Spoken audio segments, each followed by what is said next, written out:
Hi friends, welcome to Yummy Cooking. இன்னைக்கு நம்ம Yummy Cookingல நல்ல வெள்ளையான முறுமுறுப்பான முறுக்குக்கு மாவு எப்படி அரைக்கிறதுன்னு பார்க்க போறோம். இந்த மாதிரி நிறைய yummy-யான ரெசிபிஸ் பார்க்கணும்னா நம்ம Yummy Cooking சேனலை சப்ஸ்கிரைப் பண்ணிக்கோங்க. மறக்காம பெல் பட்டனை கிளிக் பண்ணிக்கோங்க. நல்ல வெள்ளையான முறுமுறுப்பான முறுக்கு செய்யறதுக்கு மாவு அரைக்க 1 கிலோ பச்சரிசி எடுத்துக்கோங்க. இத 3 ல இருந்து 4 முறை நல்லா வாஷ் பண்ணிட்டு தண்ணி இல்லாம வடிகட்டிட்டு வெயில்ல நல்லா காய வச்சு எடுத்துக்கோங்க. இப்ப பாருங்க, அரிசி இந்த அளவுக்கு நல்லா காஞ்சிருக்கணும். இத இந்த மாதிரி பண்ணும்போது அரிசி உடைஞ்சு வரணும்.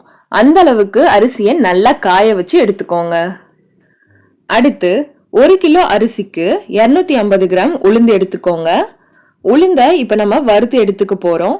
ஸ்டவ்வை மீடியம் ஃப்ளேம்ல வச்சுட்டு உளுந்து நல்லா வாசனை வர வரைக்கும் வறுத்து எடுத்துக்கோங்க. உளுந்து கலர் மாறக்கூடாது.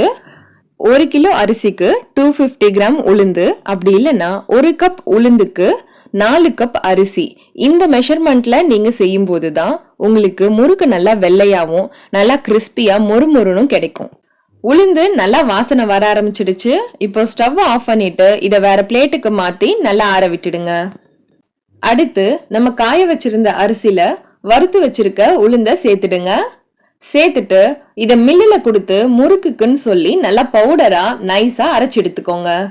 மாவு அரைச்சதும் அதை டைட்டா மூடி வைக்க கூடாது. நல்லா ஆறுனதுக்கு அப்புறமா மூடி வைங்க. இப்போ முறுக்கு மாவு ரெடி ஆயிடுச்சு.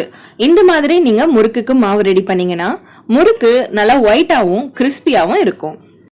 ஓகே ஃப்ரெண்ட்ஸ், உங்களுக்கு இந்த ரெசிபி பிடிச்சிருந்தா நம்ம யம்மி குக்கிங் சேனலை சப்ஸ்கிரைப் பண்ணுங்க, லைக் பண்ணுங்க, ஷேர் பண்ணுங்க. அண்ட் நீங்க ட்ரை பண்ணி பார்த்துட்டு எப்படி இருந்ததுன்னு கமெண்ட் பண்ணுங்க.